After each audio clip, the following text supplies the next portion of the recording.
There is no cost to a customer for a preliminary study. It'll take a little time to gather square footage and utility bills for a year for the buildings we select in the study, but there is no cost. The first cost becomes if you choose us to be your partner and we commit and come in and do the 3 or 4 month energy study. If we present you with a program that pays for itself through savings and you just decide not to move forward, we would ask you to reimburse us for a portion of our costs for doing that study. But you know that cost up front because it's contained in the letter of intent you sign when you select us. So everything's on the table, no surprises. Okay, we had a similar presentation by Honeywell for energy savings approximately 25 years ago, and yes, for some reason the board didn't take them up on it. And I was wondering, we've got the superintendent here, both of them, Mr. Jackson, the assistant. Yes. The school board has got a system that you all use, right? On savings. Reason I know, you all started that back about 35 years ago because the heat, we couldn't turn on the heat in the gyms when we were playing basketball and almost freeze to death when I was coaching basketball. More recently, we used a company called Energy Education. Right. And we have gone through a program with them probably 8 or 9 years ago. There are multiple kinds of programs. Honeywell is a competitor. They are not as active in Georgia as they once were. Don't know why. I do know why, but I'm not going to tell you in a public meeting.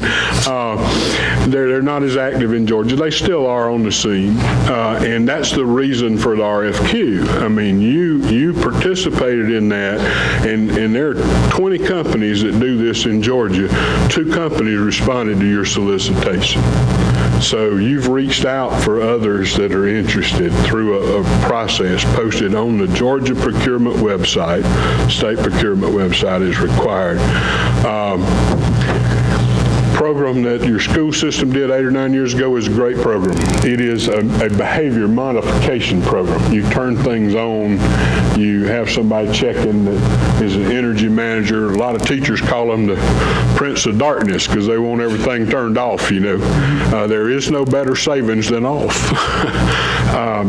We do some energy or some behavior modification as well, but the first thing that we want to look at is make sure you have the most up-to-date, most efficient equipment in your buildings so that you can electronically monitor when things get turned off. You know, a control system that allows you to set run times, allows you to set points so that buildings are operated as they should be. I'd like to make a motion we move forward with it. Okay, we got a motion to move forward with ABM. Do I have a second? I can second for discussion. I still got some. Okay, right, yeah, I noticed that. All right, we got a motion and a second. Move into discussion. Commissioner Rowland, you've got questions for Ray? Yeah, they mentioned the school board. When I first started, that was one of the first things I saw, especially the jail and justice center. Our energy cost was outrageous. And I actually talked to David Lee. I think he was was he more of the behavioral guy that? Yeah, and I think that's the initial part of it. So I have kind of studied this a little bit, being in the heating and air, or knowing a little bit about heating and air, a little bit. Yes, I know that's in residential, it's about 60 to 70% of your utility bill. The problem that I have in heating and air, and the challenge that I'll give you, I can do just like you did and show plenty of energy and operational savings by increasing the SEER on a air conditioner unit. Right. However, what I'm really interested in is looking at the payback, because I know that equipment is really expensive. So you know, what kind of payback versus the depreciation of the equipment there is. That's important. And what we do, Mr. Rowland, is because we don't just do HVAC. We call what we do bundled energy savings. You take things like lights and do LED lights, which have a relatively quick payback, to help pay for those longer payback items. So the way this is typically done in Georgia is at a maximum, and you can do a 20-year capital lease, but we typically do not ever recommend the 20 unless there's some facility modifications involved because of the payback. You know, a 15-year payback is what you're going to expect the useful life of a properly maintained HVAC unit to be, 15 to 20. So you're going to come back with our savings, but also with our payback. That's right. We'll be able to- Yes, sir. You come, when we come back, once we do the second phase, the in-depth study where we inventory everything, we come back with a menu of opportunities. Now, each opportunity has two numbers attached to it, a savings number and a cost. And from that, we can calculate payback in years. So, you know, HVAC is typically 25 to 40-year payback, but lights are quicker, controls are quicker, building envelope is quicker. Yeah, and that's the problem I have in that industry. It's 20-year payback, but the life of your unit's only 15 years. Man, it's hard. But that's the beauty of this, is that you bundle those short payback units to reduce the payback on those long payback. You won't owe for more than 15 years, so it's all within the useful life. How about the part if we decide not to undertake it, we would pay for half of the study cost, you said? So I'm gonna need you to research. The study cost, if we decide not to embark upon this, you said we would have to pay for approximately a portion. And I don't know at this point what that is. We base that on the anticipated project size and time we spend. I'll know that after the preliminary study, the free preliminary study. I can't tell you today how much that is. No guesstimation or nothing? But let me get this straight on that. The preliminary is no cost. You do preliminary. And when you come back with a preliminary study, you're going to lay it out, what we can do all safe. And at that time, we've got the choice to move forward or not. Right. If we don't move forward at that time, we wouldn't have any cost. Right. You know, what's the dime after the preliminary? If you move forward with the in-depth study where we bring multiple subcontractors in to walk your building, any of your local subs, we'll vet your local subs and get them authorized to be a part of this. You know, we have, for local subs, we have bonding and insurance requirements to protect you that we require. But we vet local subs every day to use. Once we do that and they walk your buildings, we bid everything out. You know, we've spent 90 nights in a hotel down here working.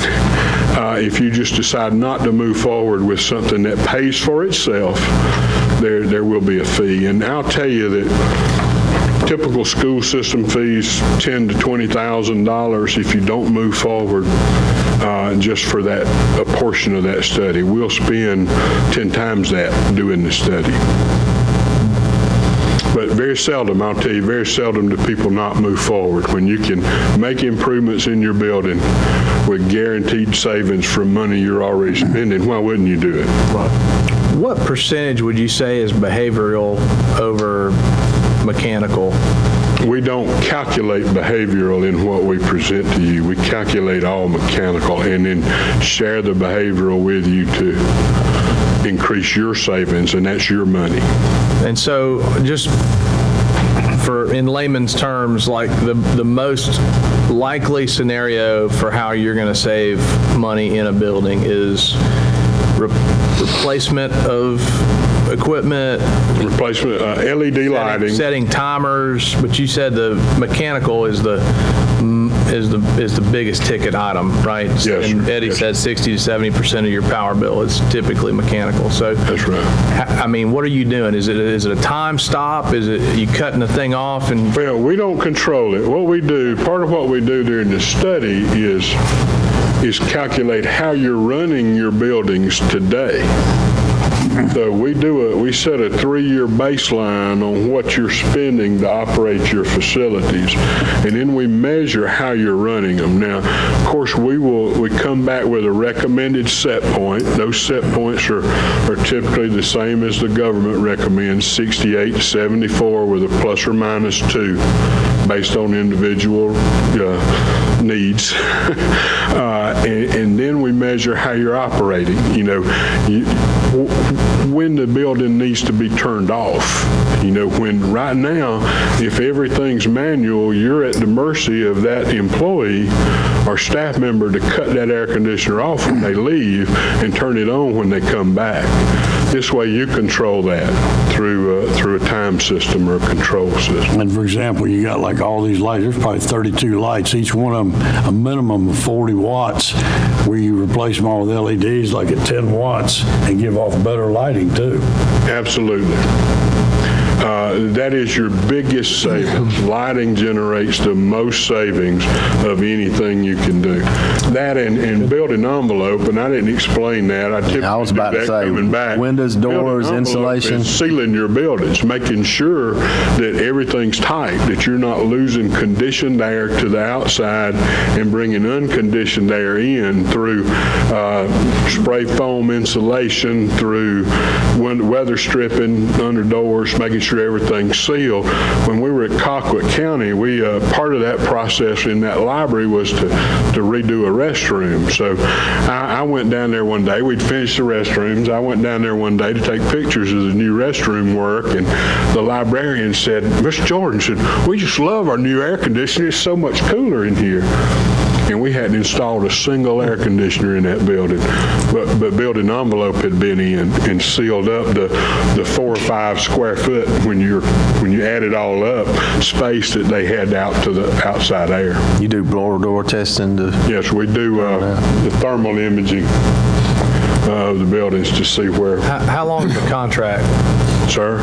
Let's say we get into it for a year, 18 months, and we're unsatisfied. What are the terms for the contract? Well, you have, again, we're the general contractor on the job. We come in over the course of a year, you make the installation, the improvements. You do a lease, a third-party lease. We're not in the finance business. We don't make any money. We don't mark finance enough. We don't hook you up with somebody that does this and gives you your best rate. We can bid it for you or help you bid it. But you create a lease for that equipment through a finance system. You pay us annually to monitor everything, a small amount of money, to monitor everything and provide staff to come down and check periodically to make sure things are operating like they should. That's something that you can cancel it with. But, you're buying equipment. So there's no, 15, 18 months later saying, we just don't want this anymore. Come get the equipment. It's pretty difficult to do. And you even contract out like janitorial service, things like that too? Well, we have I say the janitorial piece of our business, we're first cut. I don't do janitorial, but if y'all are interested in custodial and ground, I can refer you to someone in our company that does that. We work solely with the energy side.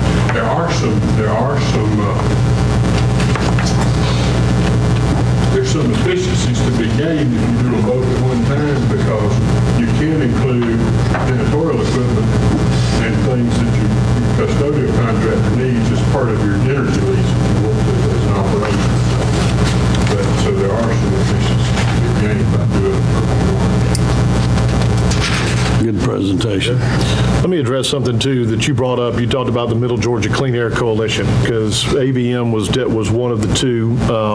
The Clean Air Coalition is the group of local governments, county and cities, that came together to work on air quality in Middle Georgia for public health and also to protect Robins Air Force Base. I'm actually the current chairman of the Middle Georgia Clean Air Coalition.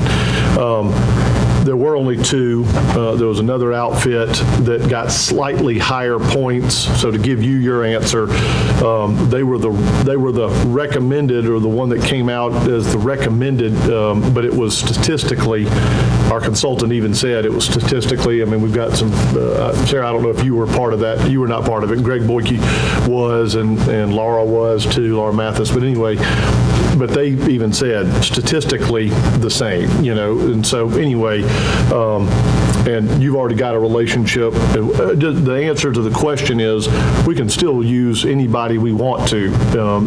It's just a recommendation by the Clean Air Coalition based on the RFQs that were provided. And so, and y'all's was really good. And y'all's, the one thing that I've made sure to make clear is you were informed of it very last minute, whereas the other outfit was, has known about it for a long time. So they're. I don't speak ill of the other outfit. No. They are a very strong competitor. Their Alabama map looks a lot like our Georgia map. Right. Their Georgia map looks a lot like our Alabama map. Not many Right, sure. colored boxes on it. So, we can stick with them, all the time. We've been some, and they've been some. So, but to address the point that we can contract with whomever we want, and y'all have already got a relationship with our county manager. Also, as a pure side note, the Middle Georgia Clean Air Coalition actually has monies available for small amounts, $5,000 for LED lighting. So we actually would come in and, if that became part of the presentation, we'd actually could get some of that from them as well. So that's a totally separate side note on this. But anyway, so we've got a motion and a second. I think unless anybody else has any other questions, I think we've got a good bit of discussion taken care of. We've got a motion and a second to move forward with the preliminary study with ABM is fine. And so hearing no further discussion, I'll call the question. All in favor? All right. Ray, if y'all get to work with Jim and make it happen. Thank you. Good presentation. Thanks, sir. All right, next item on the agenda. We have down that it's the CDBG, Health Department, and Mr. Greg Boyke, but it's not Mr. Boyke, it's Ms. Sarah Dusenberry. So Sarah, if you would come on up, please, from the Middle Georgia Regional Commission. And Morris, do you want to come up with her? Sure, yeah, come on up. Morris Hutchinson is with the North Central Health District. North Central Health District. Thank you very much for that. So proceed. So, Jay, we are just here to get the resolution to submit that includes the number for the match for the grant application approved, as well as a memorandum of understanding with the Middle Georgia Regional Commission that if awarded, we would administer the grant for y'all. We're in the process of writing the grant application right now, and these are just steps that have to go part with writing and submitting the application on April 1. Okay.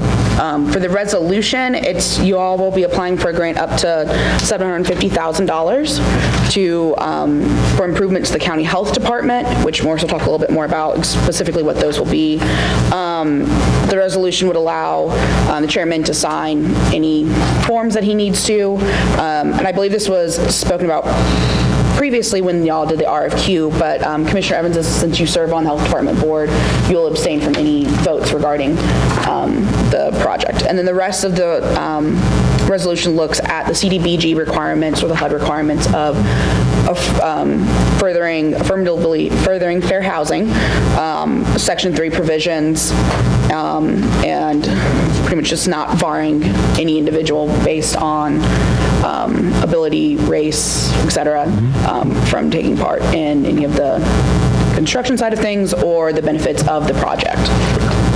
And then the last part, of course, is the match, which we have a resolution right now. There is a blank space, which I feel we will discuss that today to determine how much y'all would like to put in. Sure. So, Morris, would you like to add anything? Just that, I'm here to discuss with you guys primarily the need for the match. Yes. You're aware that there's a matching requirement. The Board of Health has agreed to I'm sorry, you go ahead and talk. The Board of Health has agreed to also submit some matching funds. I've given you a handout, which is from the architect's preliminary architectural report that he submitted yesterday. This is a draft version of the PAR and shows some of the proposed changes to the health department. Unfortunately, his initial estimate came in way above what we anticipated. It was around $1.3 million to do all of the things on our wish list. So we had to pare that down, prioritize, and come up with a needs and a wants. And basically, this has been pared down to what we feel like is a minimum of what is needed in order to bring your health department up to a more modern, up-to-date medical facility and provide for the citizens of Monroe County. extensive in replacing all the plumbing, electrical, improving the HVAC system. We didn't think it was going to need a roof replacement, but apparently it does. So the roof will need gutters, downspouts. There will have to be some foundation repair because we have moisture leaching up into the building. We had a mold inspection or moisture inspection done yesterday. Anticipate that there will be some issues in that report. That's all part of what will go into the application to really strengthen your case. We also are reformatting a couple of areas, and you see on that second page where the red lines are, all of those areas are being kind of formatted a little differently to kind of open up some space and improve patient flow. We had to add an ADA restroom into the lobby because there are none in that building. We ain't got that page. It's that handout they gave us. Oh, the hand. Oh, okay. I'm sorry, did everybody get a copy? One of these. We're realigning the WIC area, expanding the environmental health offices, which are much needed, and enlarging the conference room, which will also double as a break room / training room. I have, you love it, and our nurse manager here from the health department, Gina Smith, your local county manager environmentalist. We have a number of our Board of Health members. I'd ask you to stand or raise your hand, please. You can be identified there. They have voted to basically match dollar for dollar for what you guys do up to an amount of about $75,000. So you can see in the budget that's attached here that it's the budget calls for more than that. This budget that he's got in here right now is for $947,000, which would include a proposed $99,000 match from the county and a $98,000 match from the health department. Now, we do have the ability, and I plan on writing a USDA WIC infrastructure grant this summer, which will we would couple with this, which would pay for a portion, a small portion of the WIC applicable space in this. We have been successful on those in a number of counties before, and hopefully that would be the case again so that we can meet our health department requirements. But we need a commitment from you guys today as the application is due April the 1st. Okay. I got some questions. Go ahead, Commissioner Mommy. My jaw is hitting the floor on this cost. 7,000 square foot building that's existing, and this project is $135 a square foot. How do you explain that? I mean, we built this building for less than that, from the ground up. So help me understand. Since this time last year, construction costs, and I think you're beginning to see that on some. Oh, I know they've gone up. Have gone up to about $250 a square foot. And the most recent bid we had on a project over in another district was $265 a square foot. I got to ask Eddie, for a 7,000 square foot building, how do you spend 90 grand in mechanical? I mean, is that even feasible? And I'm getting quotes right now for a project I'm handling, and I'm just going to tell you these numbers are, I mean, Can I add a comment? 65 grand in millwork for trim for a 7,000 square foot building. Okay, I'm just not the architect. Well, understand. real fast. In Morris's defense, he's not the one that comes up with these amounts. I understand, but I will tell you my feeling on it, and I'm being quite frank. I understand completely. You came asking for $750 and for this project. I thought that was a lot of money, quite honestly, for this project. Based on the size of the building and what was being proposed. I just have to wonder, I mean, Here's the issue, okay? Again, I didn't prepare these numbers, and Mr. Hedges will tell you that I went back, I pushed back when the architect sent these numbers over. I agree with you. Renovation costs should not be that substantially high. And I feel like there are items within this that we can take out and cover some, like the security and fire alarm system, the signage, things like that they are not down. Until we bid this project out, we will not know what the true costs are going to be on this. However, in their defense, they have to take into consideration that with working with contractors and all of the CDBG requirements, DCA and HUD requirements, Davis-Bacon Act, all of the compliance procedures that take place, it drives your cost up substantially from what you would be paying in the private sector. I believe that. So again, and then you have your administration cost, you have your architectural fees, all of that drives a CDBG project cost up. We're on the Atlanta wage scale. We're on the Atlanta wage scale, not South. That's correct. Mr. Witt. Yes, That we're makes on. a difference. Give us an example, because I've heard of it before, like on that's what they're asking us for. They're saying. We're in, Yeah, you gotta pay I them. would offer that we are in construction or about to start construction on 2 projects in our district, one in Peach County. We're in the middle of one in Hancock. Both of those projects have come in over budget. And we've, either the county, we either had to value engineer and cut those projects in order to make them happen. And that's with the 750 coming in and the county pitching in an additional 100,000.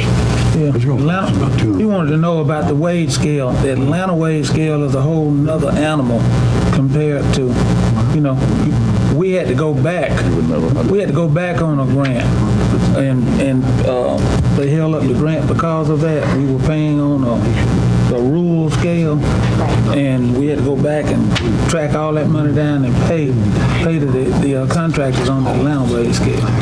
For these types of grants, we go off of the Davis-Bacon wages, which are specific to the area. Yeah. So we will get, so they won't be as high as Atlanta, it'll be specific to your area, which is information that we get from the Department of Community Affairs, who is passed through for this money. So it wouldn't be as high as Atlanta, but there is a minimum standard that you have to pay employees on these projects, so that may be where it might be slightly higher, but it will be specific to Monroe. And I'm sorry for being so over the top there. I'm really shell-shocked about it, and it's... No, believe me, I was too. As someone who, a general taxpayer, like it just... We had bugs me initially that's all wanted it is. to add about 6 office spaces in this courtyard. That was the architect's idea. And we wanted to reformat the exam room areas. We had to cut all that out in order to get down to this amount. So you cannot at least allow local contractors to bid some of this stuff out? No, local contractors are welcome to bid. It's just that the wages that they have to pay their employees have to follow the Davis-Bacon Act wages because it's federal money is the reason. But any local contractor is welcome to bid. Anytime that they have any sort of contracting, say we get the general contractor, there's any subcontractors, they have to post it locally. They have to try to get local employees. So they do work to have local contracts. It's just with this type of money, there's a lot of the federal compliance that goes along. So it could be that a local contractor would have to pay their employees more just to do this job. Yes. No, absolutely. Absolutely, It yeah. happens all the time. That's what I'm trying to tell you. We had to go We're back in the wrong business. on You have a local contractor here now working on another job in another county for us, so. Every time I think I have fully appreciated the extent of the federal government, something like this Yeah. comes up. And I think I know the contractor he's talking about, and he is tickled to death to go in the next county and do it because of it is outrageous what the wages are that they can pay. So here's the issue we have today. Yeah. No, We've got a grant, an application for $750,000 that has to be applied for before April 1st if we want to do it at all. And as I see it, I have no desire to do $100,000. I wouldn't commit to that. And they've got down $98,000 for y'all, but y'all aren't going to do that. But if they're going to put in 75, we put in 75 and the 750. I think my question becomes, do we approve that so that we can keep the process going? All right, but then what does that obligate us to? On the back end, if we that's less than what's been presented here, the total cost is $900 $947,000, whereas if we, cut the money down to 75, 75, and 750, we're at $900,000. So, what are we going to cut out of this, out of this amount? Well, we would have to work with the architect to get the overall project budget down. That's your problem right there. We need to do away with these architects, get these building firms, get these builders, contractors come in here, and let's talk to 3 contractors and talk to them. They got their in-house architect. Look at the cost this architect made on this thing. They're going to get the most expensive fixture, most expensive everything you get, because that's where they make money. And that's something I've discussed with county manager on some of the other projects we got. We need to do away with this architect stuff and put it out for bid to a contractor. We need to get the building firms in here with their in-house architect. Design build. Design build, because this is ridiculous, the amount of money that's requested here to do this. That's just ridiculous. But if we don't do it today, we lose the CDBG. Now, when is the next Lose the time it come up? opportunity, yeah. But if we approve it, can we go back to design and build now? We got to go with this architect's plans now. You can't go back to it with CDBG funds. You would have to come up with the entire amount. But what he's asking, or what I'm curious about, if you can save money from this, if there's a way to do that, or do you have to roll with this architect, or if you found someone that could do it, the same improvements for 100 or 150 less, can you do that? You would have to go with the architect because it was procured for both. Procurement is required before the application is done. So y'all have already procured with this architect, and he would be the kind of lead, and he would step out. Then we would bid out for general contractors at a later date. According to Final these, plans. according to the architect's plans now. It could be amended. These are definitely preliminary plans, but it would be very similar to what he has right here. It's not a final. Once we approve it, if we approve that amount and then say that we only collect the 900,000, y'all give 75, we give 75, and then the cost of that building is going to be overrun to $1.2 million, the county is responsible for the rest of that. That's right.